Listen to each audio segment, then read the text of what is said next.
masuk, sila masuk. Okey, sila. Terima kasih Abang Raya. Raya. Terima kasih Abang Raya. Wah, banyak duit raya kita tahun ni. Aku dah tahu dah nak buat apa duit raya ni. Nak beli game baru lah. Apa pula nak beli kasut bola? Tu kalau guna duit raya ni, nanti cepat habis tau. Alah, raya kan setahun sekali kita gunakanlah semuanya. Mana boleh tu membazir namanya. Kalau macam ni lah, kata saya jutawan ni. Kalau aku kaya, hari-hari hari raya, beli jiran keluarga, aku belanja semua. Sebenarnya cikgu aku cakap duit raya kita dapat ni boleh simpan untuk masa depan. Simpan? Macam simpan dalam tabung tu. Aku pun simpan. Tabung kau ada, tapi selalu kosong. Kosong. Ni mesti toyo selalu curi ni. Sebab aku selalu pakai duit tu untuk beli ayam goreng. Padahal apa tu? Budak je. Baik, dia beli tu tadi.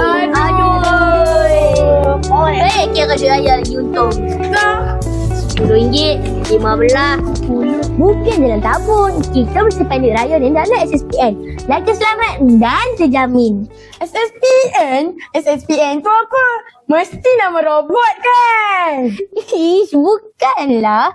SSPN ni ialah skim simpanan pendidikan nasional. Kita boleh simpan duit raya ni untuk bayar kos pelajaran kita untuk masa depan. Bila dah masa usia nanti, tak payah fikir dah pasal kos pelajaran. Akhirnya kita semua dapat juga masuk universiti. Betul. Kalau kita tak simpan dekat SSPN, mungkin kita tak masuk universiti ni. Betul tak? Aku setuju. Kalau kuantiti sekarang ni makin tinggi, mesti kita tak mampu kalau tak simpan dalam SSPN. Ni Wan kan? Sekejap, dia bukan Aisyah ke? Betul lah, ni kan kawan lama kita. Ni Abdul, ni Aglet. Macam masuk universiti ke? Tak, aku kena kumpul duit dulu. Loh, kau letak duit dalam SSPN ke? Tak, aku lupa nak isi di pula aku hari tu. Kalau aku letak duit aku dalam SSPN, mungkin aku dah boleh sama campur.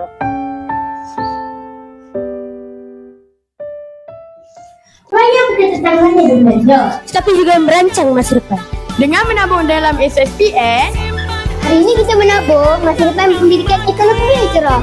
Menabung dengan SSPN, masa depan lebih cerah. Selamat Hari Raya!